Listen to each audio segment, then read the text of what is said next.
नमस्ते सत श्री अकाल सारे बच्चों ਨੂੰ ਤੁਹਾਡੇ ਸਭ ਦਾ ਸਵਾਗਤ ਹੈ ਤੁਹਾਡੇ ਖੁਦ ਦੇ ਚੈਨਲ ਪੀਐਸਸੀ ਬਿਆਮੀਨੈਂਸ ਹਬ ਦੇ ਉੱਤੇ। ਤਾਂ ਵਧੀਆ ਹੋ ਸਾਰੇ ਜਣੇ ਤੇ ਤਿਆਰ ਹੋ ਥਰਮੋਡਾਇਨਾਮਿਕਸ ਪੜ੍ਹਨ ਵਾਸਤੇ। ਸਰ ਜੀ ਥਰਮੋ ਤਾਂ ਪੜ੍ਹ ਲਈ ਸੀਗੀ ਪਰ ਇਸ ਵਾਰ ਮੈਂ ਥਰਮੋਡਾਇਨਾਮਿਕਸ ਕੈਮਿਸਟਰੀ ਦੀ ਨਹੀਂ ਗੱਲ ਕਰ ਰਿਹਾ, ਮੈਂ ਗੱਲ ਕਰ ਰਿਹਾ ਥਰਮੋਡਾਇਨਾਮਿਕਸ ਫਿਜ਼ਿक्स ਦੀ। सर जी थर्मो फिजिक्स भी केमिस्ट्री च भी? मैं कहा हाँ बिल्कुल। कि लिंक है केमिस्ट्री ते फिजिक्स का? बिल्कुल।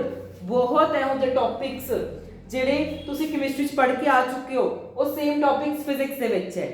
ਹੁਣ ਤਾਂ ਇਹਦਾ ਮਤਲਬ ਇਹ ਹੈ ਜਿਹੜੇ ਬੱਚਿਆਂ ਨੇ ਦੇਖੋ ਕੈਮਿਸਟਰੀ ਦੀ ਥਰਮੋ ਕਰ ਲਈ ਉਹ ਬੱਚਿਆਂ ਲਈ ਤਾਂ ਲੈਕਚਰ ਸੌਖਾ ਰਹੂਗਾ, ਸਮਝਣਾ ਸੌਖਾ ਰਹੂ। ਜੇ ਤੁਸੀਂ ਕੈਮਿਸਟਰੀ ਦੀ ਥਰਮੋ ਨਹੀਂ ਕੀਤੀ ਟੈਨਸ਼ਨ ਨਹੀਂ ਲੈਣੀ, ਲੈਕਚਰ ਦਾ ਲਿੰਕ ਮੈਂ ਡਿਸਕ੍ਰਿਪਸ਼ਨ ਵਿੱਚ ਪਾ ਦੂੰਗਾ, ਅਦਰਵਾਈਜ਼ ਚੈਨਲ ਵਿਜ਼ਿਟ ਕਰ ਲਓ, ਪਹਿਲਾਂ ਉਹ ਲਗਾਇਓ।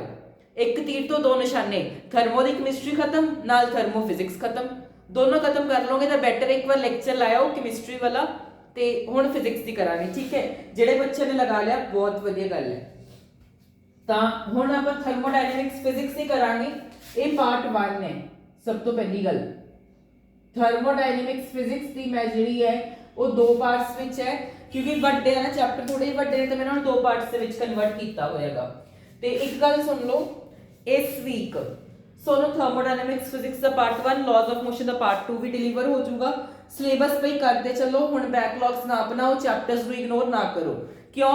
क्योंकि आप फिजिक्स के विच बहुत पीछे हाँ, केमिस्ट्री विच अपनी रफ्तार सही है।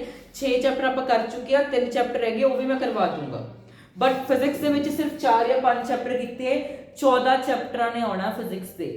ਆਪਾਂ ਫਿਜ਼ਿਕਸ ਨੂੰ ਲਾਈਟਲੀ ਲੈ ਕੇ ਬੈਠੇ ਸੀ, ਹੁਣ ਆਪਾਂ ਲਾਈਟਲੀ ਨਹੀਂ ਲਵਾਂਗੇ, ਇਹਨਾਂ ਨੂੰ ਵੀ ਨਾਲ ਹੀ ਕਰਾਂਗੇ। ਤਾਂ ਬੈਟਰ ਹੈ ਹੁਣ ਆਪਦੇ ਆਪ ਨੂੰ ਭਾਈ ਤਿਆਰ ਹੋ ਜਾਓ ਪੜਨ ਵਾਸਤੇ। ਮੈਂ ਸਿਲੇਬਸ ਖਿੱਚਣਾ ਹੈ, जनवरी ਵਿੱਚ ਪ੍ਰੀ ਬੋਰਡਸ ਹੈ, ਰਿਵੀਜ਼ਨ ਵੀ ਕਰਨੀ ਹੈ, ਇੰਪੋਰਟੈਂਟ ਕੁਐਸਚਨ ਵੀ ਕਰਨੇ ਹੈ। ਤਾਂ ਬੈਟਰ ਹੈ ਕੋਈ ਵੀ ਲੈਕਚਰ ਦਾ ਵੰਸ਼ ਉਹ ਨਾ ਬਣਾਇਓ, ਬੈਕਲੌਗ ਨਾ ਬਣਾਇਓ।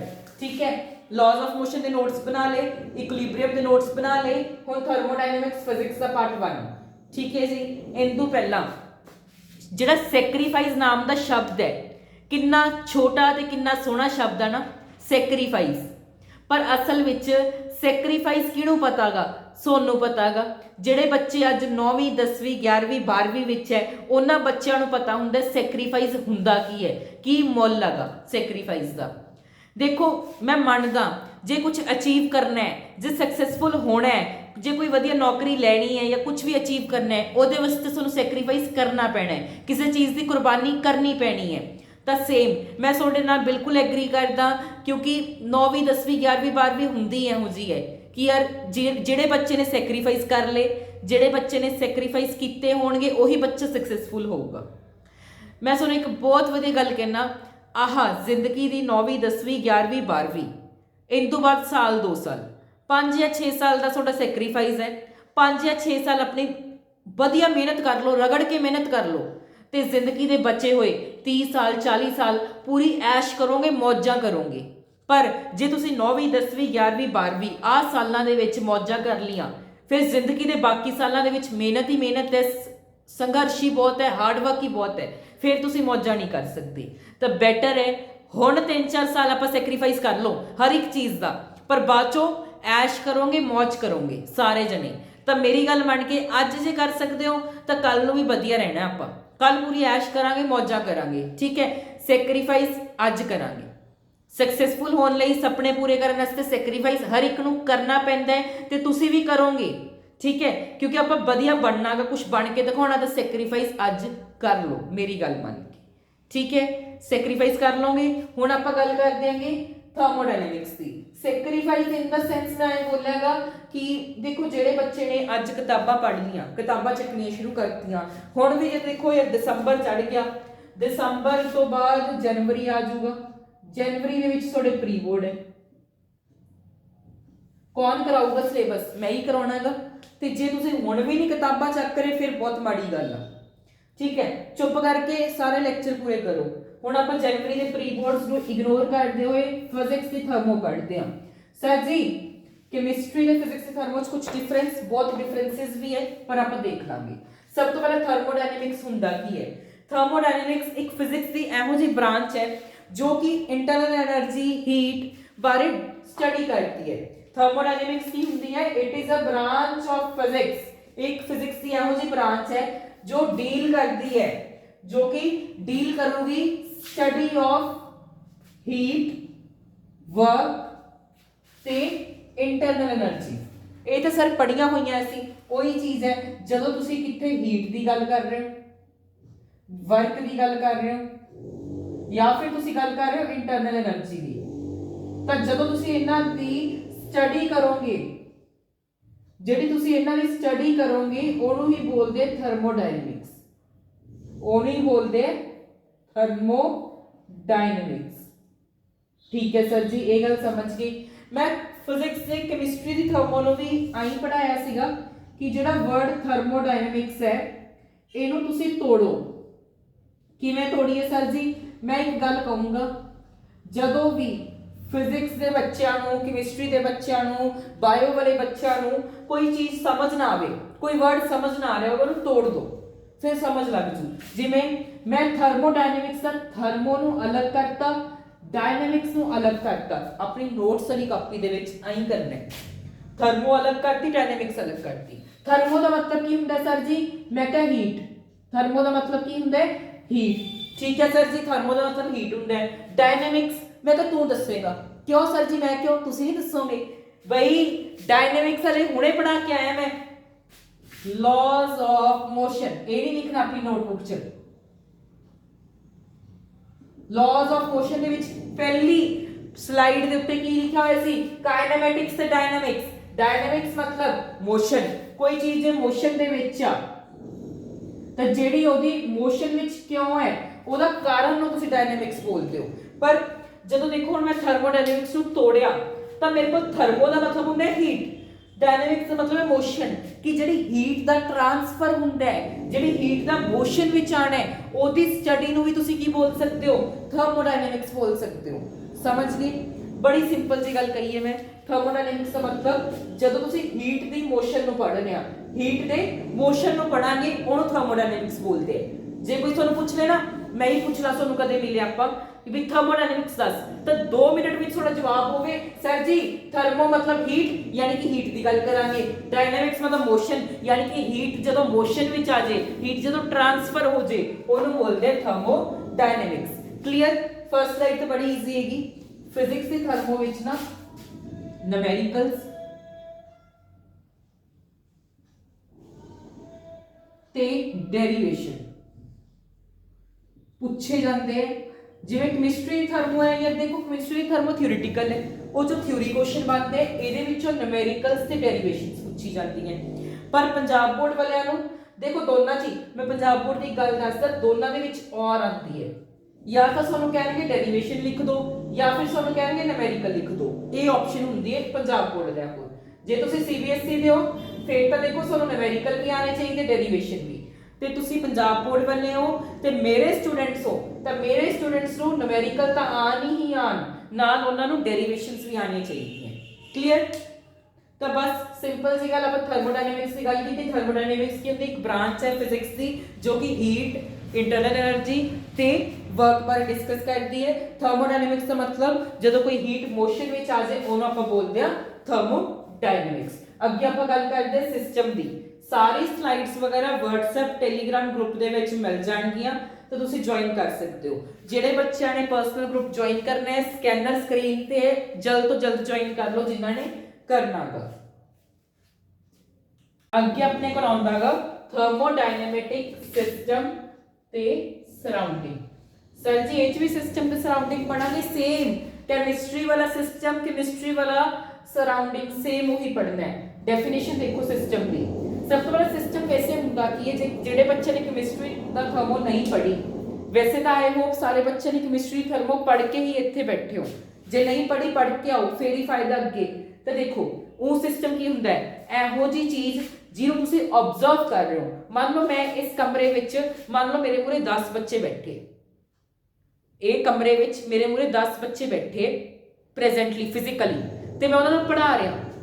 ਤਾਂ ਜਿਹੜਾ ਇਹ ਮੇਰਾ ਕਮਰਾ ਹੈ ਇਹ ਕੀ ਹੈ? ਸਿਸਟਮ ਹੈ। ਇਹ ਕੀ ਹੈ? ਸਿਸਟਮ ਹੈ। ਤੇ ਜਿਹੜੇ ਇਸ ਕਮਰੇ ਤੋਂ ਬਾਹਰ ਦੇ ਕਮਰੇ ਨੇ ਜਿੱਥੇ ਕੰਮ ਚੱਲ ਰਿਹਾ ਹੈ, ਕੁਝ ਵੀ ਚੱਲ ਰਿਹਾ ਹੈ, ਉਹ ਸਾਰੀ ਚੀਜ਼ਾਂ ਕੀ ਸਰਾਊਂਡਿੰਗ ਹੈ।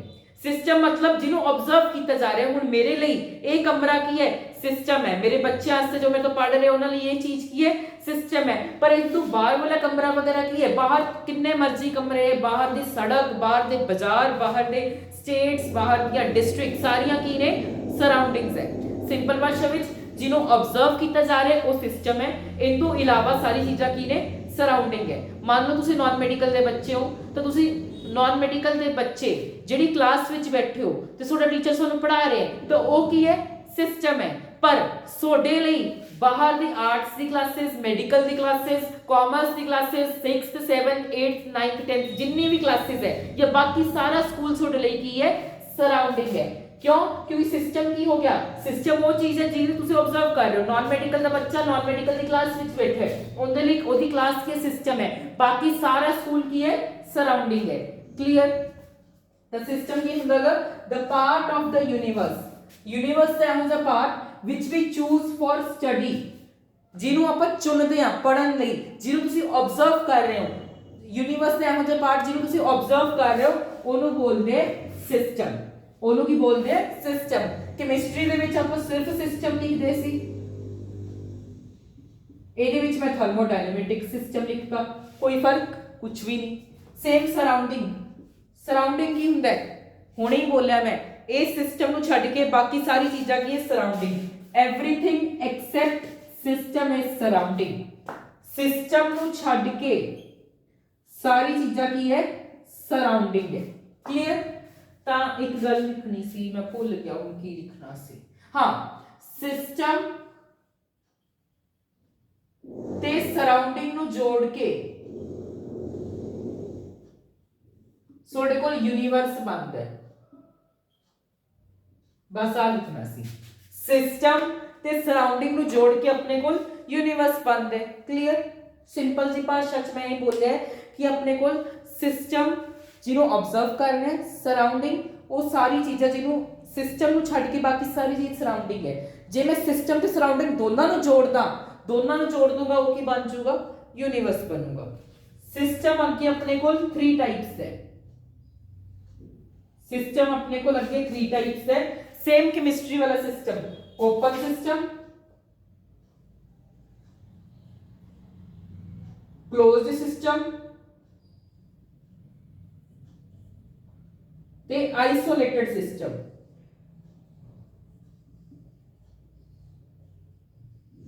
सेम केमिस्ट्री वाला ही कि अपने को सिस्टम अगे 3 टाइप्स है, open system, close system, isolated system. Open system मतलब जिहदे विचों मास ते एनर्जी या फिर मास ते हीट दोनों जा अंदर बाहर जा सकते हैं, जिहदे विच ट्रांसफर हुंदा है मास ते हीट दोनों दा, ओनू बोलते हैं open system. Close system sir ji जिहदे विचों सिर्फ हीट ट्रांसफर होवे पर मास नहीं ट्रांसफर हुंदा, जिहदे विचों सिर्फ हीट ट्रांसफर होवे। आइसोलेटेड सिस्टम मतलब जिहदे विचों मास ना तो मास ट्रांसफर होवे ना अपनी हीट ट्रांसफर होवे। क्लियर?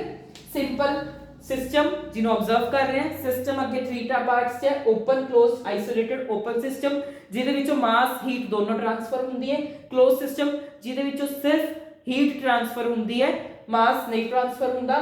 आइसोलेटेड सिस्टम जिहदे विचों ना तो मास ट्रांसफर होगा ना आइसोलेटेड। इहदे विच एक एक्सेप्शन है, आइसोलेटेड सिस्टम। कोई भी सिस्टम अपने कोल परफेक्टली आइसोलेटेड नहीं हुंदा, कोई भी सिस्टम 100% आइसोलेटेड नहीं हो सकता। पर जे कोई सिस्टम 95% भी आइसोलेटेड दी प्रॉपर्टीज शो करता है तो अपन 100% आइसोलेटेड मान लेंगे। क्लियर? ओपन सिस्टम चाय, चाह का कप आए पे पिया पिया ठंडा हो जाऊगा, इट मीनस वो हीट बाहर निकली। दूजी गल, चाह उत्ते मलाई आ जाती है जो पिया रहिंदा है। मलाई दे नाल ना बहुत थोड़ा, बहुत ज़्यादा थोड़ा मास दे विच फर्क आंदा है। मलाई की तो बनूगी जो चाह के पार्टिकल्स ऊपर जा रहे हैं तो मलाई की फॉर्म च कन्वर्ट हो जाते हैं, तो बहुत थोड़ा, बहुत बरीक मास दे विच डिफरेंस आंदा, जिस करके चाह का जो कप आई पे ये एग्जाम्पल लिखो। केमिस्ट्री वाले बच्चे ने जिन्हें देखो केमिस्ट्री के नोट्स बनाए है, फिर तो सिंपल सेम डेफिनेशन लिख के एग्जाम्पल लिख लो। चाह का कप ਜੇ ਤੁਸੀਂ ਕੈਮਿਸਟਰੀ ਦੇ ਬਣਾਏ ਹੋਏ ਨੇ ਨਾ ਨੋਟਸ, ਫਿਰ ਤੁਸੀਂ ਫਿਜ਼ਿਕਸ ਦੇ ਥਰਮਲ ਦੇ ਵਿੱਚ ਆਏ ਲਿਖੋ open system, a system in which mass and heat both can be transferred or you can say both can be exchanged. आए लिखो open system, mass and heat both can be exchanged. Example tea, tea the cup of tea. Closed system, a system in which only की नाम है heat can be exchanged, no mass is exchanged. Example a cup of tea closed, या फिर ਤੁਸੀਂ ਐ ਲਿਖੋ closed ਹੀ ਲਿਖਾਂਗੇ। ਹਾਂ ਜਦੋਂ ਤੁਸੀਂ ਦੇਖੋ ਚਾਹ ਦਾ ਕੱਪ ਹੈ, ਚਾਹ ਦੇ ਕੱਪ ਦੇ ਉੱਤੇ ਜੋ ਕਿ ਮੈਂ ਬਰਤਨ ਰੱਖਦਾ, ਕੋਈ ਪਲੇਟ ਰੱਖਦਾ, ਤਾਂ ਉਹਨੂੰ ਕਿ ਢੱਕਤਾ, ਚਾਹ ਦੇ ਕੱਪ ਨੂੰ ਤੁਸੀਂ ਢੱਕਤਾ ਨਾ, ਤਾਂ ਢੱਕਣ ਦੇ ਨਾਲ ਨਾ ਉਹ ਹੀਟ ਤਾਂ ਟ੍ਰਾਂਸਫਰ ਹੋਊਗੀ ਪਰ ਉਹ ਤੇ ਮਲਾਈ ਨਹੀਂ ਆਊਗੀ, ਮਲਾਈ ਨਹੀਂ ਆਊਗੀ ਤਾਂ ਮਾਸ ਨਹੀਂ ਘਟੂਗਾ। ਤਾਂ ਆਪਾਂ ਬੋਲ ਸਕਦੇ ਹਾਂ ਕਿ ਕਲੋਜ਼ ਸਿਸਟਮ ਦੇ ਵਿੱਚ ਸਿਰਫ ਹੀਟ ਟ੍ਰਾਂਸਫਰ ਹੁੰਦੀ ਹੈ। ਇਹਦੇ ਵਿੱਚ a cup of tea closed with plate or something, ठीक है। Isolated system, a system in which neither mass nor energy is exchanged, so it is a isolated system। ਇਹ ਤਾਂ ਮੇਰੇ ਤੋਂ ਲਿਖਾ ਕੇ ਲੈ ਜਾਓ, ਬਹੁਤ ਇੰਪੋਰਟੈਂਟ ਹੈ ਆਈਸੋਲੇਟਡ ਸਿਸਟਮ। ਹਰ ਸਾਲ ਪੰਜਾਬ ਬੋਰਡ ਦਾ ਪੇਪਰ 11ਵੀਂ ਦੇ ਵਿੱਚ ਪੁੱਛਦੇ ਹੈ ਆਈਸੋਲੇਟਡ ਸਿਸਟਮ। ਆਈ ਨਹੀਂ ਪੁੱਛਣਗੇ ਕਿ ਆਈਸੋਲੇਟਡ ਸਿਸਟਮ ਦੱਸ ਦਿਓ, ਇਹ ਤਾਂ ਬੱਚਾ ਜਾਣਦਾ ਆਈਸੋਲੇਟਡ ਸਿਸਟਮ। ਐਗਜ਼ਾਮਪਲ ਪੁੱਛਣਗੇ ਕਿ ਐਗਜ਼ਾਮਪਲ ਕੀ ਹੈ ਆਈਸੋਲੇਟਡ ਸਿਸਟਮ ਦੀ, ਤੇ ਆਪਣੇ ਘਰਾਂ ਦੇ ਵਿੱਚ ਆਈਸੋਲੇਟਡ ਸਿਸਟਮ ਹਰ ਇੱਕ ਦੇ ਘਰੇ ਪਿਆ ਹੋ ਹੈ। ਸਰ ਜੀ ਮੇਰੇ ਘਰੇ ਵੀ, ਮੈਂ ਕਿਹਾ ਬਿਲਕੁਲ। Thermal flask, thermal bottles, thermal ਦੀ ਆਉਂਦੀ ਹੈ ਨਾ, ਤਾਂ ਉਹ ਕਾਦੀ ਐਗਜ਼ਾਮਪਲ ਹੈ ਆਈਸੋਲੇਟਡ ਸਿਸਟਮ ਦੀ। ਨੋ ਡਾਊਟ ਉਹਦੇ ਵਿੱਚ ਪਾਣੀ ਜੇ ਗਰਮ ਹੈ ਤਾਂ ਠੰਡਾ ਹੁੰਦਾ ਹੈ, ਪਰ अब मैं सुनी एक गल पहले क्या थी 95% भी जो कोई आइसोलेटेड सिस्टम दी वो आ रहे हैं तो उन्होंने प्रॉपरली आइसोलेटेड बोलांगे। तो ठीक है, ओपन सिस्टम की example open T, close system की एग्जांपल जल ढकी हुई चाह, आइसोलेटेड सिस्टम मतलब थर्मल फ्लास्क। क्वेश्चन डायरेक्ट एक नंबर से पूछ लेता है कि आइसोलेटेड सिस्टम की एग्जांपल दसो, तुसी देना है थर्मल फ्लास्क। क्लियर, तीनों सिस्टम क्लियर होए, सराउंडिंग क्लियर होई ते सिस्टम की ਤੁਸੀਂ ਆਖੋਗੇ ਤੁਸੀਂ ਇੰਨੀ ਕਾਲੀ ਜਿਹੀ ਕਿਉਂ ਪੜ੍ਹਾ ਰਹੇ ਹੋ, ਸਿਲੇਬਸ ਵੀ ਖਿੱਚਣਾ ਹੈ। ਦੂਜੀ ਗੱਲ, ਇਹ ਕੈਮਿਸਟਰੀ ਦੇ ਵਿੱਚ ਮੈਂ ਬਹੁਤ ਹੋਲੀ ਤੇ ਡੀਪਲੀ ਸਮਝਾ ਚੁੱਕਾ, ਦੁਬਾਰਾ ਮੇਰੇ 'ਚ ਵੀ એનર્ਜੀ ਨਹੀਂ ਹੈ ਕਿ ਮੈਂ ਤੁਹਾਨੂੰ ਸਮਝਾਵਾਂ। ਜਿਹੜੀ ਚੀਜ਼ ਨਵੀਂ ਆਊਗੀ ਉਹਦੇ ਵਿੱਚ ਆਪਾਂ ਟਾਈਮ ਲਵਾਂਗੇ। ਅੱਗੇ ਆਪਣੇ ਕੋਲ ਆਉਂਦਾ ਹੈਗਾ ਥਰਮੋਡਾਇਨਾਮਿਕ ਵੇਰੀਏਬਲ। ਤਾਂ ਇਹ ਵੀ ਤੁਸੀਂ ਕੈਮਿਸਟਰੀ ਵਿੱਚ ਪੜ੍ਹ ਕੇ ਆਏ ਸੀ ਨਾ, state function path function same ਉਹ। ਤਾਂ ਇਹਨੂੰ ਆਪਾਂ ਬੋਲ ਸਕਦੇ ਆ, ਇੱਕ ਤਾਂ ਹੁੰਦੇ ਸਟੇਟ ਵੇਰੀਏਬਲ, ਇੱਕ ਹੁੰਦੇ ਪਾਥ ਵੇਰੀਏਬਲ। ਸਰ ਜੀ ਸਟੇਟ ਵੇਰੀਏਬਲ ਮਤਲਬ ਇਹੋ ਜਿਹੀ ਕੁਆਂਟੀਟੀਜ਼ ਜਿਹੜੀ ਸਟੇਟ ਦੇ ਉੱਤੇ ਡਿਪੈਂਡ ਕਰਨਗੀਆਂ, ਜੇ ਉਹਨਾਂ ਦੀ ਇਨੀਸ਼ੀਅਲ ਸਟੇਟ ਬਰਾਬਰ ਹੈ ਫਾਈਨਲ ਸਟੇਟ ਦੇ ਤਾਂ ਉਹਨਾਂ ਦੀ ਵੈਲਿਊ ਸੇਮ ਰਹੂ। ਕਿਵੇਂ ਜੀ, ਇਹੋ ਜਿਹੀ ਕੁਆਂਟੀਟੀਜ਼ ਜਿਹੜੀਆਂ ਸਟੇਟ ਉੱਤੇ ਡਿਪੈਂਡ ਕਰ ਰਹੀਆਂ, ਸਟੇਟ ਮਤਲਬ ਸੋਲਿਡ ਲਿਕੁਇਡ ਗੈਸ ਵਾਲੀ ਸਟੇਟ, ਤਾਂ ਜੇ ਉਹਨਾਂ ਦੀ ਇਨੀਸ਼ੀਅਲ ਤੇ ਫਾਈਨਲ ਸਟੇਟ ਇਕੁਅਲ ਹੈ, ਯਾਨੀ ਕਿ ਪਹਿਲਾਂ ਵੀ ਸੋਲਿਡ ਸੀ ਬਾਅਦ ਚੋਂ ਵੀ ਸੋਲਿਡ ਹੈ, ਫਿਰ ਉਹਨਾਂ ਦੀ ਜਿਹੜੀ ਵੈਲਿਊ ਹੈ ਸੇਮ ਰਹਿੰਦੀ ਹੈ। ਠੀਕ ਹੈ ਜੀ, ਤਾਂ quantities which depend only on state, ਇਹੋ ਜਿਹੀ ਕੁਆਂਟੀਟੀਜ਼ ਜੋ ਸਿਰਫ ਸਟੇਟ ਦੇ ਉੱਤੇ ਡਿਪੈਂਡ ਕਰਦੀਆਂ ਉਹਨਾਂ ਨੂੰ ਬੋਲਦੇ ਹੈ state variable. Example pressure, example volume, example internal energy, example temperature. ठीक है जी, ये लिख लो अपनी नोटबुक दे विच, मैं शॉर्ट फॉर्म्स च लिखिया है, तुसी फुल लिखो प्रेशर, इंटरनल एनर्जी, टेंपरेचर ते वॉल्यूम। हुण आंदा अपने कोल अगे पाथ फंक्शन। सर जी ये ਇਹੋ जी क्वांटिटी हुंदी है जो सिर्फ पाथ उत्ते डिपेंड करनगियां, जिवें सुनो याद है कंजरवेटिव ते नॉन कंजरवेटिव फोर्सेस, फिजिक्स का टॉपिक है, वो भी पाथ उत्ते डिपेंड करदियां सी पर वर्क डन ते, है ना, कि work done by the path ਦੇ ਉੱਤੇ ਡਿਪੈਂਡ ਕਰਦੇ। ਸੇਮ ਇਹੀ ਕਿਤੇ ਡਿਪੈਂਡ ਕਰ ਰਹੀ ਹੈ ਕੱਲੇ ਪਾਥ ਤੇ। ਠੀਕ ਹੈ ਜੀ, ਤਾਂ ਤੁਸੀਂ ਉੱਥੋਂ ਯਾਦ ਕਰ ਸਕਦੇ ਹੋ, ਉੱਥੇ ਆਪਾਂ ਵਰਕ ਡਨ ਬਾय ਪਾਥ ਕੈਲਕੂਲੇਟ ਕਰਦੇ ਹੁੰਦੇ ਸੀ, ਫਿਰ ਆਪਾਂ ਕਹਿੰਦੇ ਹੁੰਦੇ ਸੀ ਕਿ ਇਹ ਜਾਂ ਤਾਂ ਕੰਜ਼ਰਵੇਟਿਵ ਫੋਰਸ ਹੈ ਨॉन ਕੰਜ਼ਰਵੇਟਿਵ ਫੋਰਸ ਹੈ। ਸੇਮ ਜੇ ਵਰਕ ਡਨ ਪਾਥ ਉੱਤੇ ਡਿਪੈਂਡ ਕਰ ਰਿਹਾ ਹੈ, ਵਰਕ ਡਨ ਵੀ ਪਾਥ ਉੱਤੇ ਡਿਪੈਂਡ ਕਰ ਰਿਹਾ, ਤਾਂ ਇਹ ਕੀ ਹੋਊਗਾ ਪਾਥ ਫੰਕਸ਼ਨ। ਠੀਕ ਹੈ ਜੀ, ਤਾਂ ਪਾਥ ਵੇਰੀਏਬਲ ਦੇ ਵਿੱਚ ਇਹੋ ਜਿਹੀ ਕੁਆਂਟੀਟੀਜ਼ ਜੋ ਪਾਥ ਉੱਤੇ ਪਾਥ ਫੋਲੋਡ ਦੇ ਉੱਤੇ ਡਿਪੈਂਡ ਕਰਨਗੀਆਂ ਉਹਨਾਂ ਨੂੰ ਪਾਥ ਵੇਰੀਏਬਲ ਬੋਲਦੇ। ਐਗਜ਼ਾਮਪਲ ਹੀਟ, ਹੀਟ ਵੀ ਪਾਥ ਉੱਤੇ ਡਿਪੈਂਡ ਕਰੂਗੀ ਤੇ ਵਰਕ ਵੀ। ਠੀਕ ਹੈ ਜੀ, ਹੁਣ ਸਰ ਜੀ ਇਹ ਤਾਂ ਸਮਝ ਆ ਗਿਆ। क्वेश्चन किवें आऊगा, एक नंबर ਦੇ ਵਿੱਚ क्वेश्चन आ ਜਾਂਦਾ ਹੁੰਦਾ ਹੈ is internal energy a state function और पाथ फंक्शन। सो आए पूछ लेंगे एमसीक्यू फॉर्म ਦੇ ਵਿੱਚ ਜਾਂ ਫਿਰ वन वर्ड ਦੇ ਵਿੱਚ इंटरनल एनर्जी एक स्टेट फंक्शन है ਤੇ पाथ फंक्शन है। ਹੁਣ ਮੈਨੂੰ ਦੱਸੋ ਸਾਰੇ ਜਣੇ ਇਹ ਕੀ ਹੈ इंटरनल एनर्जी, इंटरनल एनर्जी ਕੀ ਹੁੰਦੀ ਹੈ स्टेट फंक्शन, क्योंकि पाथ फंक्शन तो सिर्फ दो सी अपने को, हीट ते वर्क डन। हुण मेरा क्वेश्चन है सोनू सब नू, हर एक बच्चा कमेंट करो, कमेंट कोई करके नहीं राजी, पता नहीं सोनू सब नू की बीमारी लग गई कि जिहड़ा अपना हीट है ये की हुंदा है, इस पाथ फंक्शन हुंदा है कि स्टेट फंक्शन हुंदा है, कमेंटां विच दसना है सारे बच्चों ने। कमेंट करा करो बई, थोड़ा हौसला जो मिलता लेक्चर बनाने का, ठीक है जी। तो आप जस्ट गल की थर्मोडायनेमिक वेरीएबल सी, थर्मोडायनेमिक वेरीएबल दो टाइप से, स्टेट ते पाथ, ठीक है। स्टेट फंक्शन ਜਿਹੜੇ स्टेट ਦੇ ਉੱਤੇ ਡਿਪੈਂਡ ਕਰਨਗੇ, ਪਾਥ ਵੇਰੀਏਬਲ ਉਹ ਫੰਕਸ਼ਨ ਬੋਲ ਕੇ, ਫੰਕਸ਼ਨ ਆਪਾਂ ਕੈਮਿਸਟਰੀ ਵਿੱਚ ਬੋਲ ਦਿੰਦੇ ਆ। ਤਾਂ ਸਟੇਟ ਵੇਰੀਏਬਲ ਜੋ ਸਿਰਫ ਸਟੇਟ ਉੱਤੇ ਡਿਪੈਂਡ ਕਰ ਰਹੇ, ਜਿਵੇਂ ਕਿ pressure, volume, temperature, internal energy. Path function ਜੋ ਸਿਰਫ ਪਾਥ ਉੱਤੇ ਡਿਪੈਂਡ ਕਰਨਗੇ, ਵਰਕ ਤੇ ਹੀਟ।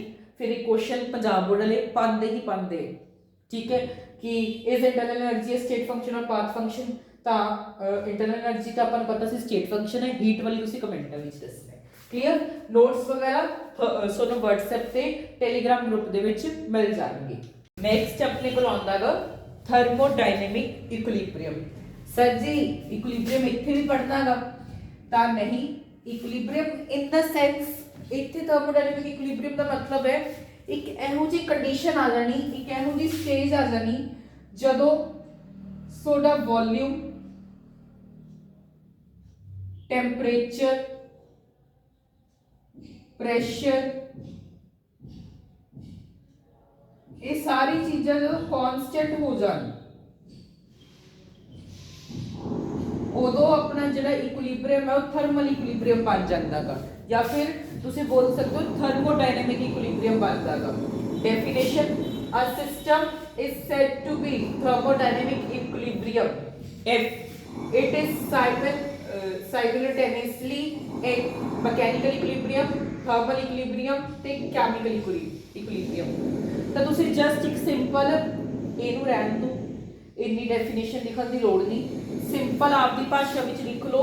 थर्मल इक्विलिब्रियम अचीव कदों होगा? जदों किसी चीज़ का वॉल्यूम भी कांस्टेंट हो जाए, टैंपरेचर भी कांस्टेंट हो जाए, प्रेशर भी कांस्टेंट हो जाए, उदों किहड़ी कंडीशन बन जाती है? थर्मल इक्विलिब्रियम की कंडीशन बन जाती है। फॉर एग्जाम्पल चाह का कप, मान लो चाह का कप है, एक चीज तुहानूं पता होनी चाहिए है, जिहड़ी हीट है वो upper temperature to lower temperature follow करती है।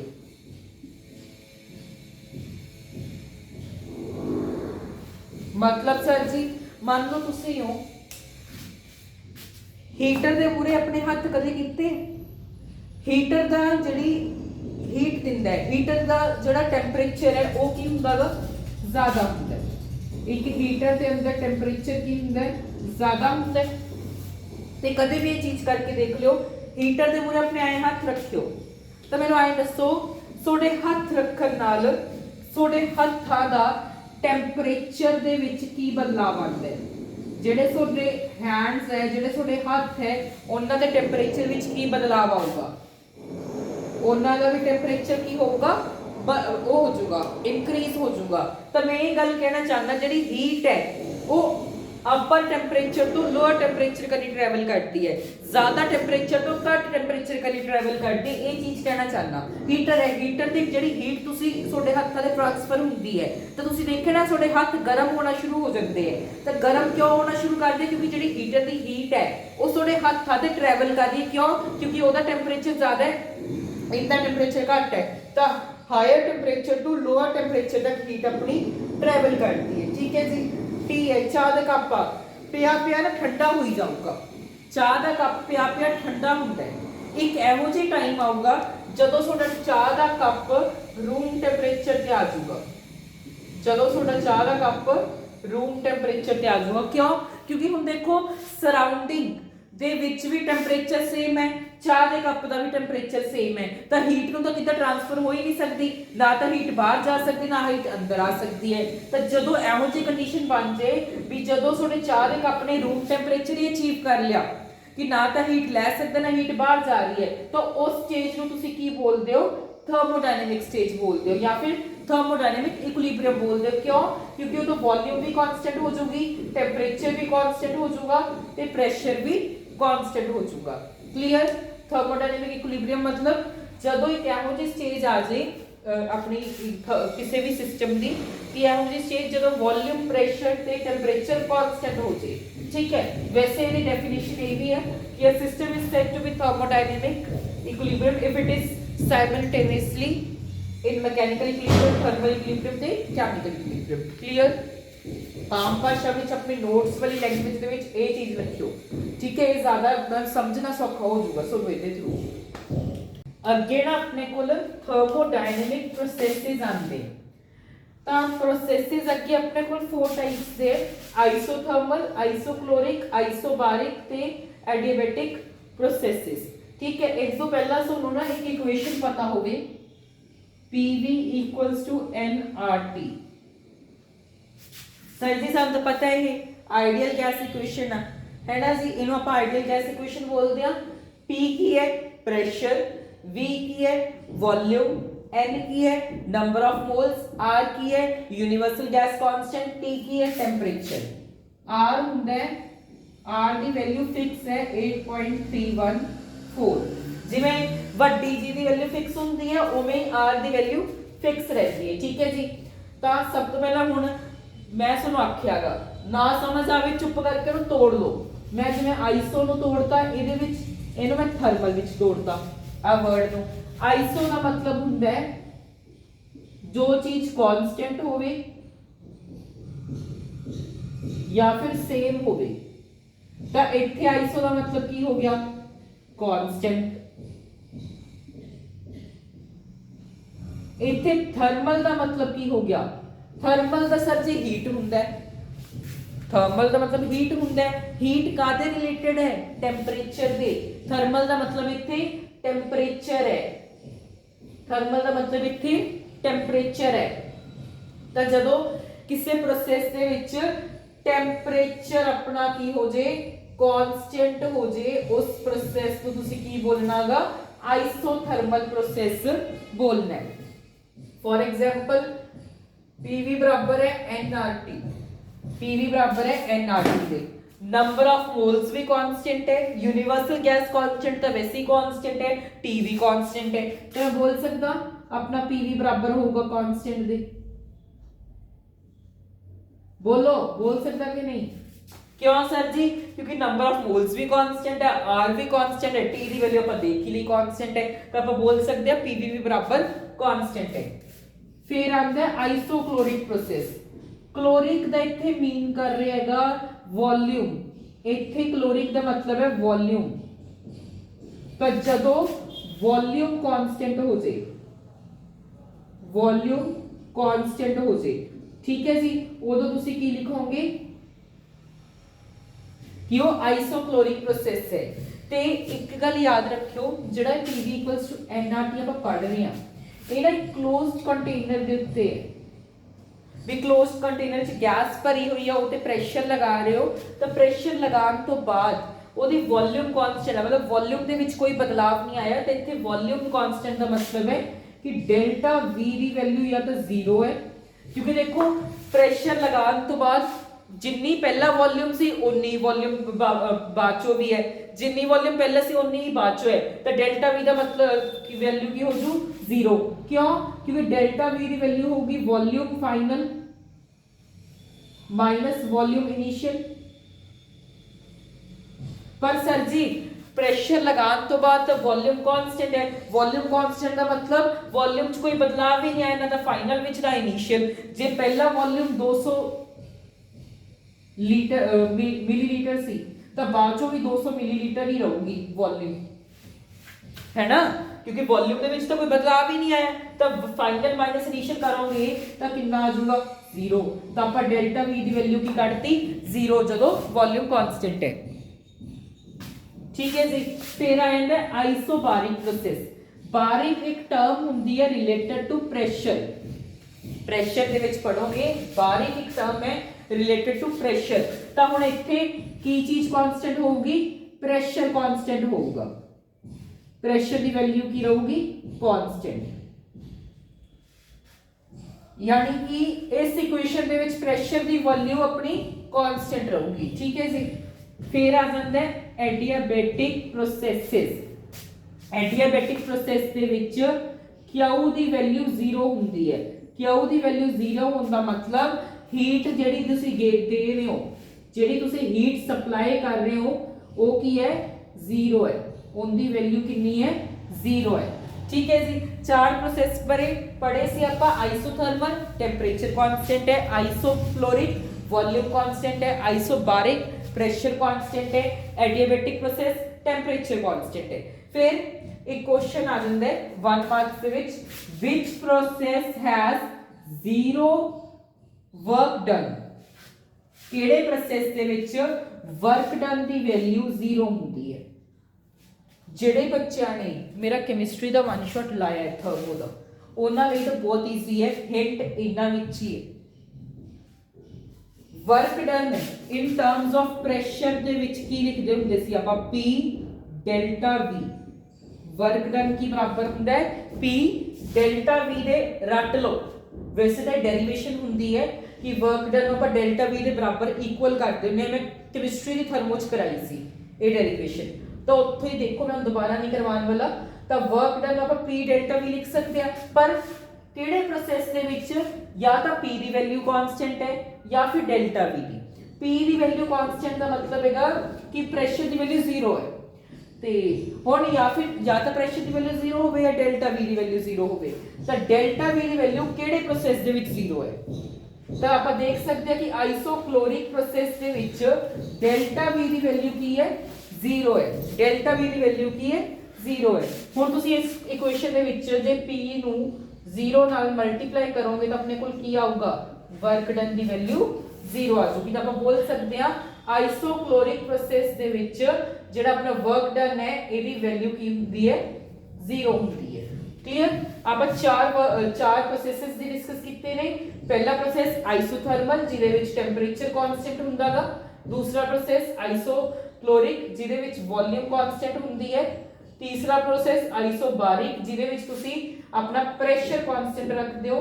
ते चौथा प्रोसेस एडियाबैटिक जिहदे विच हीट दी वैल्यू कांस्टेंट हुंदी है। पीएससीबी दे पेपर विच एक क्वेश्चन आ जांदा हुंदा है फॉर 1 मार्क्स कि which process is having work done value 0। तो इहदे विच तुसी लिखनागा की नाम है आइसोक्लोरिक। क्यों? क्योंकि डेल्टा V की वैल्यू अपने कोल की हुंदी है 0 हुंदी है। ठीक है जी। हुण आपां जिहड़े तुहानूं नोट्स वगैरह ने टेलीग्राम व्हाट्सएप ते मिल जाणगे। ते हुण आपां नेक्स्ट स्लाइड की तरफ चलदे हां। ते अगे अपने कोल आउंदा गा ज़ेरोथ लॉ ऑफ थर्मोडायनेमिक्स। ठीक है जी। वेरी वेरी इंपॉर्टेंट लॉ है। इंडिया मार्क कर लो, क्वेश्चन आने के इधरों भी बहुत चांसेस है क्योंकि इतना इंपॉर्टेंट टॉपिक है। सब तो पहले सर ज़ेरोथ लॉ, तुसी थर्मो के 3 लॉज पढ़े से याद है। तो सेम ज़ेरोथ लॉ ਨੂੰ ਤੁਸੀਂ ਜ਼ੀਰੋ ਲॉ भी बोल सकते हो, प्यार नाल ਜ਼ੀਰੋ लॉ बोलोगे। ज़ेरोथ 1 तो भी पहला वाला लॉ। ठीक है जी। ਇਹ ਕੀ बोलता है ਇਹਦੇ ਲਈ ਨਾ ਆਪਾਂ ਸਿੰਪਲ ਆ ਡਾਇਗਰਾਮ ਦੇ ਥਰੂ ਸਮਝਦੇ ਹਾਂ। ਮੰਨ ਲਓ A B C। ठीक है। इन्हां दे ये सिस्टम्स है थोड़े, A भी कोई सिस्टम है, B भी कोई सिस्टम है ते C भी कोई सिस्टम है। ठीक है जी। A ते B दे विच है एडियाबैटिक वॉल, A ते B दे विच है एडियाबैटिक वॉल। मतलब जिथे थोड़ी हीट 0 है, हीट 0 होने का मतलब हीट ट्रांसफर नहीं हो सकती A को B दे विच, ना B तो A दे विच, ते ना ही थोड़ा मास ट्रांसफर हो सकता है, ना ही थोड़ा मास ट्रांसफर हो सकता है। ट्रांसफर ਲਈ ਜ਼ੀਰੋਸ ਲਿਖਿਆ ਮੈਂ, मतलब ना तो A तो B ਦੇ ਵਿੱਚ ਮਾਸ ਜਾ ਸਕਦਾ, ਨਾ B तो A ਦੇ ਵਿੱਚ, ना तो A तो B ਦੇ ਵਿੱਚ ਹੀਟ ਜਾ ਸਕਦੀ, ਨਾ B तो A। ਕਿਉਂ? ਕਿਉਂਕਿ ਤੇ ਐਡੀਬੈਟਿਕ ਵਾਲ ਹੈ। ਐਡੀਬੈਟਿਕ ਵਾਲ ਕਿਹੜੀ ਹੁੰਦੀ ਹੈ? ਆਈਸੋਲੇਟਡ ਵਾਲ। ਜਿਹੜੀ ਤੁਸੀਂ ਆਈਸੋਲੇਟਡ ਸਿਸਟਮ ਪੜ੍ਹ ਕੇ ਆਏ ਸੀ ਨਾ, ਜਿਹਦੇ ਵਿੱਚ ਨਾ ਤਾਂ ਹੀਟ ਦਾ ਐਕਸਚੇਂਜ ਹੁੰਦਾ ਨਾ ਮਾਸ ਦਾ, ਸੇਮ ਐਡੀਬੈਟਿਕ ਵਾਲ ਹੈ। मतलब ਨਾ ਤਾਂ ਇਹਨਾਂ ਦੋਨਾਂ ਦੇ ਵਿੱਚ ਟੈਂਪਰੇਚਰ ਦਾ ਉਹ ਨਹੀਂ ਹੋ ਸਕਦਾ, ਐਕਸਚੇਂਜ ਨਹੀਂ ਹੋ ਸਕਦਾ। ਪਰ A ਤੇ C ਤੇ B ਤੇ C ਦੇ ਵਿੱਚ ਲੱਗੀ ਹੋਈ ਹੈ ਡਾਇਆਥਰਮਲ ਵਾਲ। A ਤੇ C ਤੇ B ਤੇ C ਦੇ ਵਿੱਚ ਲੱਗੀ ਹੋਈ ਹੈ ਡਾਇਆਥਰਮਲ ਵਾਲ। ਇਹ ਕਿਹੜੀ ਵਾਲ ਹੈ ਸਰ ਜੀ? ਜਿਹੜੀ ਕਲੋਜ਼ਡ ਸਿਸਟਮ ਲਈ ਯੂਜ਼ ਹੋਊਗੀ, ਜਿਹੜੀ ਕਲੋਜ਼ਡ ਸਿਸਟਮ ਲਈ ਯੂਜ਼ ਹੋਊਗੀ। क्लोज सिस्टम मतलब जिहदे विच सिर्फ हीट दा एक्सचेंज हो सकदा है, मतलब A तो C दे विच हीट दा एक्सचेंज हो सकदा है, B तो C दे विच भी हो सकदा है, पर A ਤੇ B ਦੇ ਵਿੱਚ ਨਹੀਂ ਹੋ ਸਕਦਾ। ਕਿਉਂ? ਕਿਉਂਕਿ ਇਹਨਾਂ ਵਿੱਚ ਐਡਿਆਬੈਟਿਕ ਵਾਲ ਹੈ। A ਤੋਂ C ਤੇ B ਤੋਂ C ਦੇ ਵਿੱਚ ਕਿਉਂ ਹੋ ਰਿਹਾ ਹੀਟ ਦਾ ਐਕਸਚੇਂਜ? ਬਿਕੋਜ਼ ਇਹਦੇ ਵਿੱਚ ਕਿਹੜੀ ਵਾਲ ਹੈ? ਡਾਇਥਰਮਲ। ਹੁਣ ਤੁਸੀਂ ਮੈਨੂੰ ਆਏ ਦੱਸੋ, A ਤੋਂ C ਦੇ ਵਿੱਚ ਤਾਂ ਹੋ ਰਿਹਾ, A ਤੋਂ C ਦੇ ਵਿੱਚ ਹੋ ਰਿਹਾ, B ਤੋਂ C ਦੇ ਵਿੱਚ ਵੀ ਐਕਸਚੇਂਜ ਹੋ ਰਿਹਾ। ਇਹਨਾਂ ਦੋਨਾਂ ਇਕੁਏਸ਼ਨਸ ਦੇ ਵਿੱਚ RHS ਕੀ ਹੈ? C ਤੇ C ਹੈ। ਦੋਨਾਂ ਸਾਈਡ ਜੇ ਆਪਾਂ ਕੰਪੇਅਰ ਵੀ ਕਰੀਏ, A ਤੇ B ਦੇ ਵਿੱਚ ਹੀਟ ਦਾ ਐਕਸਚੇਂਜ ਹੋਊਗਾ, B ਤੇ C ਦੇ ਵਿੱਚ ਹੀਟ ਦਾ ਐਕਸਚੇਂਜ ਹੋਊ। ਜੇ ਕੰਪੇਅਰ ਕਰੋਗੇ ਤਾਂ ਇਹ ਦੋਨੋਂ ਸਾਈਡ ਹੀ ਕੀ ਹੈ? ਰਾਈਟ ਸਾਈਡ ਹੈ। ਰਾਈਟ ਹੈਂਡ ਸਾਈਡ ਦੋਨੋਂ ਸਾਈਡ ਇਕੁਅਲ ਹੈ, ਤਾਂ ਆਪਾਂ ਐਂ ਬੋਲ ਸਕਦੇ ਹਾਂ ਕਿ ਜਿਹੜਾ A ਤੇ B ਹੈ ਇਹਨਾਂ ਦੇ ਵਿੱਚ ਵੀ ਹੀਟ ਦਾ ਐਕਸਚੇਂਜ ਜਾਂ ਫਿਰ ਹੀਟ ਦਾ ਟ੍ਰਾਂਸਫਰ ਹੋਊਗਾ। ਇਹਨਾਂ ਦੋਨਾਂ ਦੇ ਵਿੱਚ ਵੀ ਹੀਟ ਦਾ ਟ੍ਰਾਂਸਫਰ ਹੋਊਗਾ। ਇਹੀ ਥੋੜਾ ਜ਼ਰੂਰਤ ਲੋ ਹੈ ਬਸ। ਸਰ ਜੀ ਮੈਂ ਕਿਹਾ ਹਾਂਜੀ, ਕਿਉਂ? ਦੇਖੋ ਸਿੰਪਲ ਜੀ ਚੀਜ਼, A ਤੇ B ਦੇ ਵਿੱਚ ਨਹੀਂ ਹੋ ਸਕਦਾ ਸੀ ਹੀਟ ਦਾ ਟ੍ਰਾਂਸਫਰ ਬਿਕੋਜ਼ ਐਡਿਆਬੈਟਿਕ ਵਾਲ ਹੈ, ਪਰ A ਤੇ C ਦੇ ਵਿੱਚ ਤਾਂ ਹੋ ਰਿਹਾ ਹੈ, B ਤੇ C ਦੇ ਵਿੱਚ ਤਾਂ ਹੋ ਰਿਹਾ ਹੈ, ਜਿਸ ਕਰਕੇ ਇਹਨਾਂ ਦੋਨਾਂ ਇਕੁਏਸ਼ਨਸ ਨੂੰ ਕੰਪੇਅਰ ਕਰਨ ਤੋਂ ਬਾਅਦ A ਤੇ B ਦੇ ਵਿੱਚ ਵੀ ਹੀਟ ਦਾ ਐਕਸਚੇਂਜ ਹੋਣ ਲੱਗ ਜਾਂਦਾ ਹੈ। ਕਲੀਅਰ? ਆਪਾਂ ਇੱਕ ਚੀਜ਼ ਦੇਖੀ ਸੀ ਨਾ, ਜਿਹੜੀ ਹੀਟ ਹੈ ਉਹ लो अपना high temperature to low temperature ही ट्रैवल करूगी। जिहड़ी हीट है वो high temperature to low temperature ही ट्रैवल करूगी, तो इस वो टॉपिक इत्थे तुसीं यूज कर सकते हो। ठीक है, फिनोमिना यूज हो सकता है। सिंपल ज़ेरोथ लॉ ने भी किया गा, जे A ते B एडियाबैटिक वॉल के थ्रू है तो इन्हां दे विच हीट दा एक्सचेंज नहीं हो सकता, पर A ते C दे विचकार हो रहे, B ते C दे विचकार हो रहे, तो A ते B दे विच भी ऑटोमैटिकली हीट दा ट्रांसफर होना लग जांदा है। क्लियर? हुण इहदी ओ पढ़ लो, क्योंकि मैं तुहानूं दस रहा विद डायग्राम समझा के आउणा है पेपर विच। 2 मार्क्स से पूछ लिया जाऊगा, 3 मार्क्स में पूछ लिया जाऊगा, तो तुसी डेफिनेशन के नाल आ डायग्राम बना के आनी है सो दैट टीचर को इजीली एक्सप्लेन हो जाए। तो इनकी डेफिनेशन देखो, if two system are separately in thermal equilibrium, जेडे दो सिस्टम है इस सेपरेटली अलग अलग थर्मल इक्विलिब्रियम च है, ए ते भी अलग अलग थर्मल इक्विलिब्रियम च है, पर विद अ थर्ड सिस्टम ए ते भी ये दोनों तो एक अलग अलग थर्मल इक्विलिब्रियम च है, पर ये C दे नाल एक सेम इक्विलिब्रियम च है। मेरा सिंपल भाषा दे विच A ते B अलग अलग थर्मल इक्विलिब्रियम च है, पर A ते B C नाल ते एक सेम वो जो हो गया ना थर्मल इक्विलिब्रियम च, then they are in thermal equilibrium with each other. Simple लिखा गयागा, जे A ते B एक सैपरेट थर्मल इक्विलिब्रियम च C दे नाल, A ते B एक अलग अलग थर्मल इक्विलिब्रियम च C दे नाल, तां सारी चीज़ां थर्मल इक्विलिब्रियम च होणगियां एक दूसरे दे नाल, सारी चीज़ां थर्मल इक्विलिब्रियम च होणगियां एक दूसरे दे नाल। यही सोडा ज़ेरोथ लॉ है, यही सोडा ज़ेरोथ लॉ है। क्लियर? सिंपल। आपां ये गल देखी, A ते B थर्मल इक्विलिब्रियम च सीगे ते A ते C ते B ते C। ठीक है जी, C दोनों साइड कॉमन सी, दोनों इक्वेशंस को कंपेयर किया तो A ते B भी थर्मल इक्विलिब्रियम च आ गए।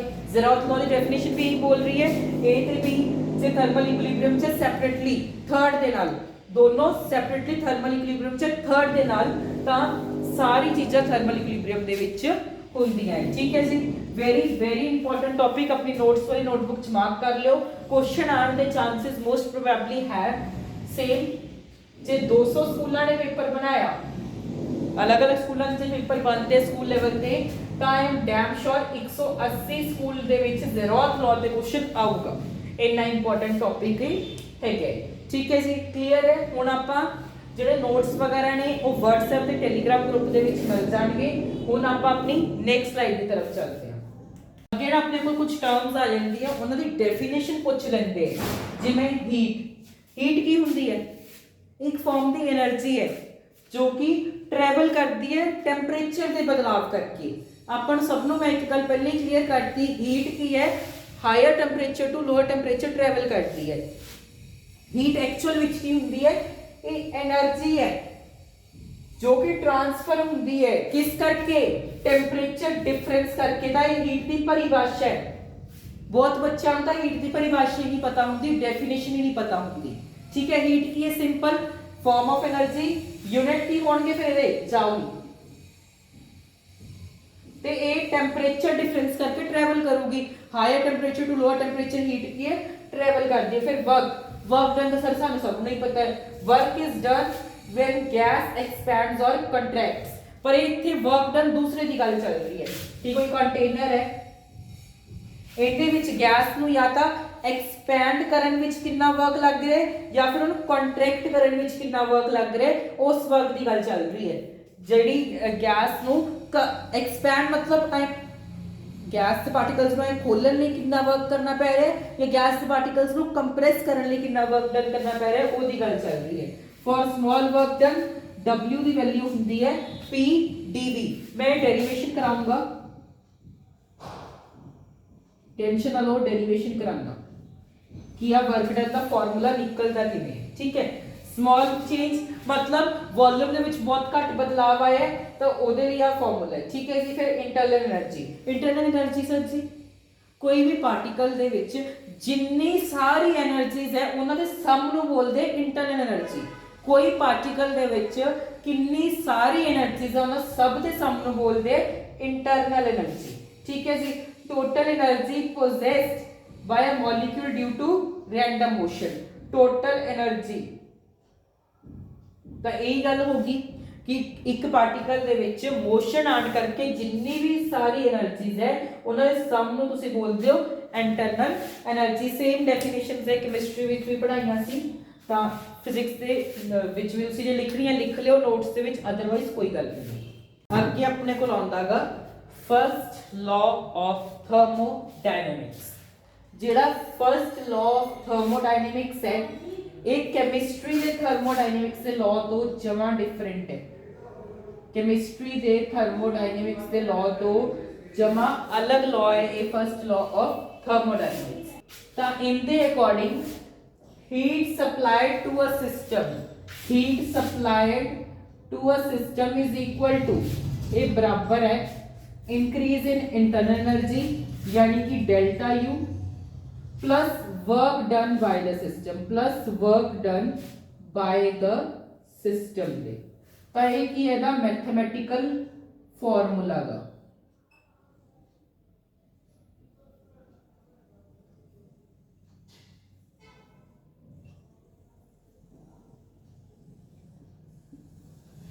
तो ये soda first law of thermodynamics. Clear की बोलता फर्स्ट लॉ ऑफ थर्मोडायनेमिक्स ਜਿਹੜੀ ਹੀਟ ਸਪਲਾਈ ਹੋ ਰਹੀ ਹੈ ਇੱਕ ਸਿਸਟਮ ਨੂੰ, ਕਿਸੇ ਸਿਸਟਮ ਨੂੰ ਜਿਹੜੀ ਹੀਟ ਦਿੱਤੀ ਜਾ ਰਹੀ ਹੈ ਇਹ ਬਰਾਬਰ ਹੋਊਗੀ ਉਸ ਸਿਸਟਮ ਦੀ ਇੰਟਰਨਲ એનર્ਜੀ ਦੇ ਪਲੱਸ ਯਾਨੀ ਕਿ ਡੈਲਟਾ ਯੂ ਦੇ ਬਰਾਬਰ ਹੋਊਗੀ ਤੇ plus work done ਬਾय the system ਦੇ।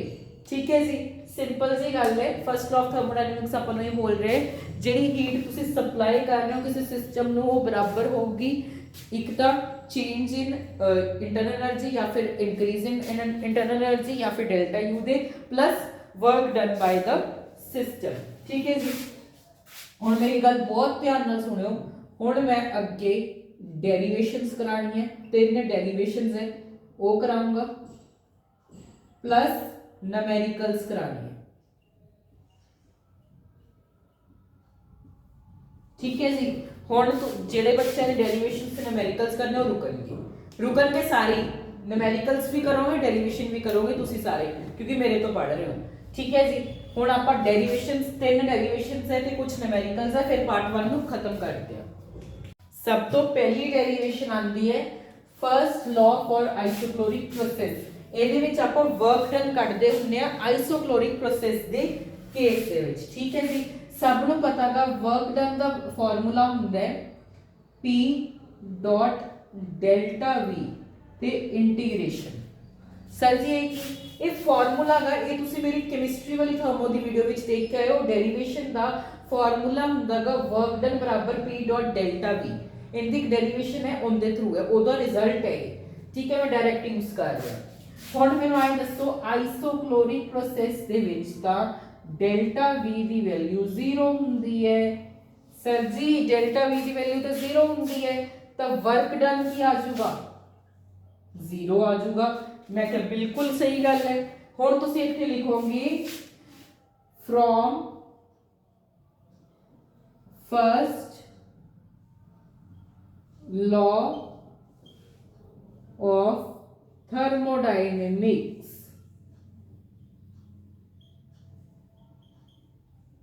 फर्स्ट लॉ ऑफ थर्मोडायनेमिक्स की बोलता सी heat supplied to a system is equal to increase in internal energy plus work done by the system. ठीक है जी, आप बोलते हैं फर्स्ट लॉ ऑफ थर्मोडायनेमिक्स पर W की वैल्यू तो सर 0 है, तो Q यानी कि हीट सप्लाइड का दे बराबर आ गया internal energy in case of isochoric work. तो आप बोल सकते हैं जी हीट सप्लाइड वो कादे बराबर है इंटरनल एनर्जी किस चीज दे केस विच जदों आप गल कर रहे हैं आइसोक्लोरिक प्रोसेस की।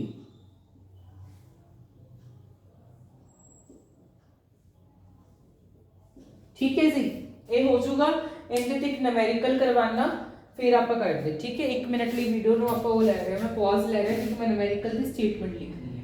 और एक न्यूमेरिकल देख लो, न्यूमेरिकल भी कादा ही है, मतलब देख लो बस क्वेश्चन या न्यूमेरिकल जो भी बोलो। Heat supplied to a gas, heat supply हुई है गैस ਨੂੰ इन अ आइसोक्लोरिक प्रोसेस। आइसोक्लोरिक प्रोसेस ਜਦੋਂ ਹੀ वर्ड देख लिया ਤੁਹਾਡੇ दिमाग ਵਿੱਚ आ जाना चाहिए कि आइसोक्लोरिक प्रोसेस ਦੇ ਵਿੱਚ ਤਾਂ वर्क डन ਦੀ वैल्यू 0 ਹੁੰਦੀ है ਤੇ हीट कितनी सप्लाई हो रही है 300 जूल। ਇਹਨਾਂ ਨੇ ਕਿਹਾਗਾ find change in internal energy, internal energy ਦਾ चेंज फाइंड करना है। ਆਪਾਂ ਨੂੰ ਪਤਾਗਾ we know heat supplied कादे बराबर हुंदी है in case of isochoric process. Isochoric process दे केस विच हीट सप्लाइड कादे बराबर हुंदी है चेंज इन इंटरनल एनर्जी दे। ता 300 जूल ता अपनी हीट सप्लाइड है, तो डेल्टा यू दी वैल्यू कितनी आ गई 300 जूल। ठीक है जी, डेल्टा यू दी जेडे यूनिट्स ऑफ जूल ही होंगे क्योंकि अपन पता है डेल्टा यू यानी कि इंटरनल एनर्जी की है सम ऑफ ऑल एनर्जीज। कितना सौखा न्यूमेरिकल सी की सी ਇਹਦੇ ਵਿੱਚ ਆਪਾਂ ਨੂੰ ਬਸ ਆਹ ਗੱਲ ਪਤਾ ਹੋਣੀ ਚਾਹੀਦੀ ਸੀ ਕਿ ਜਿਹੜਾ ਆਈਸੋਕਲੋਰਿਕ ਪ੍ਰੋਸੈਸ ਹੈ ਉਹਦੇ ਕੇਸ ਵਿੱਚ ਵਰਕ ਡਨ ਦੀ ਵੈਲਿਊ 0 ਹੁੰਦੀ ਹੈ, ਤਾਂ ਜਿੰਨੀ ਹੀਟ ਦੇ ਰਹੇ ਹੋ ਉਨਾ ਹੀ ਇੰਟਰਨਲ એનર્ਜੀ ਆਊਗੀ। ਤਾਂ ਇਹਦੇ ਨਾਲ ਥੋੜੀ ਡੈਰੀਵੇਸ਼ਨ ਨੰਬਰ 1 ਪਲਸ ਆ ਵੀ ਡਨ ਹੁੰਦਾ ਹੈ। ਕੋਈ ਡੈਰੀਵੇਸ਼ਨ ਵੀ ਨਹੀਂ ਬੋਲੂੰਗਾ ਮੈਂ, ਕੀ ਹੈ ਇਹ देख लो इतना सौखा है thermo. J step by step चलोगे तो ध्यान नाल पढ़ोगे तो कोई चीज औखी नहीं, ना फिजिक्स ना केमिस्ट्री ना मैथ्स ना बायो। बायो का पता नहीं भाई, बायो मैनू नहीं पता वो, ठीक है उस बायो वाले जाना है। ठीक है चलो आगे आ जाता है first law for isothermal process. इनू करन तो पहला थोड़ी ना एनसीईआरटी दे विच एक लाइन लिखी हुई है कि जदों एक्सपेंशन हुंदी है गैस दी कंटेनर ਦੇ ਵਿੱਚ ਗੈਸ ਪਈ ਤਾਂ ਉਹਦੀ ਐਕਸਪੈਂਸ਼ਨ ਹੋਊਗੀ, ਤਾਂ ਜਿਹੜੀ ਇੰਟਰਨਲ એનર્ਜੀ ਹੈ ਇਹ ਬਰਾਬਰ ਹੁੰਦੀ ਹੈਗੀ ਟੈਂਪਰੇਚਰ ਦੇ। ਇਹ ਬਰਾਬਰ ਹੋਊਗੀ ਟੈਂਪਰੇਚਰ ਦੇ। ਕਾਦੇ ਬਰਾਬਰ ਹੋਊਗੀ ਸਰ ਜੀ ਟੈਂਪਰੇਚਰ ਦੇ। ਇਹ ਚੀਜ਼ ਥੋੜੀ ਐਨਸੀਈਆਰਟੀ ਬੋਲਦੀ ਹੈ ਕਿ ਜਿਹੜੀ ਡੈਲਟਾ ਯੂ ਹੈ ਡਿਪੈਂਡ ਕਰੂਗੀ ਟੈਂਪਰੇਚਰ ਤੇ ਜਦੋਂ ਆਪਾਂ ਐਕਸਪੈਂਸ਼ਨ ਦੀ ਗੱਲ ਕਰ ਰਹੇ ਹਾਂ ਐਨਸੀਈਆਰਟੀ ਦੀ। ਠੀਕ ਹੈ ਸਰ ਜੀ, ਸਾਨੂੰ ਇਹ ਕਲੀਅਰ ਹੋ ਗਿਆ। ਹੁਣ ਆਪਾਂ ਨੂੰ ਇਹ ਗੱਲ ਵੀ ਪਤਾ ਹੈਗਾ कि आइसोथर्मल प्रोसेस दे विच ता जिहड़ी अपनी टेंपरेचर है वो कांस्टेंट है। टेंपरेचर कांस्टेंट का मतलब डेल्टा टी दी वैल्यू की होगी 0 होगी। ता इत्थे हुण डेल्टा टी दी वैल्यू तुसीं की पाओगे ऑफ कोर्स 0 पाओगे, यानी कि डेल्टा यू की वैल्यू कितनी आ गई 0 आ गई। ठीक है जी, फर्स्ट लॉ ऑफ थर्मोडायनेमिक्स की बोलते हैं heat supplied to a system is equal to किधे इक्वल सी heat supplied to a system is equal to increase in internal energy plus work done by the system। देखो मेरे भी याद हो गया फर्स्ट लॉ ऑफ थर्मोडायनेमिक्स से बोलता सी हुण देखो डेल्टा यू दी वैल्यू तो 0 है तो डेल क्यू कादे बराबर आ गया W दे, या फिर कन्फ्यूजन की बोल सकते हैं कि हीट सप्लाइड कादे बराबर आ जाऊगी heat supplied by the system और एक आधे बराबर आ रही है वर्क डन दे। बोलो भाई क्लियर हो गया सर जी, बस ये पता होना चाहिए डेल्टा यू बराबर डेल्टा टी, डेल्टा यू की वैल्यू 0 है, फर्स्ट लॉ ऑफ थर्मो ते गल करता हूं। ठीक है भाई, इन्नी सौखी चीज़ों को मैं की रिपीट करा, मेरा भी जान मन नहीं कर रहा हूँ, बड़ी सौखी चीज़ है।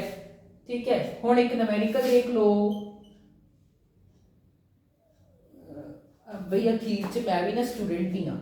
ठीक है थोड़ा बहुत तो मेरा भी हंसी मजाक इन्ना चलता गा, तुसी कहो सीरियसली पढ़ाई जा, मेरे तो सीरियसली नहीं पढ़ाया जाता फिर। ठीक है ना, a gas absorbs 500 joule of heat, gas observe कर रही है कितनी हीट 500 जूल, तो क्यू की वैल्यू कितनी गिवन है 500 during an isothermal expansion. Isothermal expansion यानी कि आप गल करांगे कि आइसोथर्मल एक्सपेंशन च डेल्टा टी की वैल्यू 0 है, तो फॉर्मूला कौन सा लगेगा रे, ये वाला फॉर्मूला लगेगा, वर्क डन निकालना है।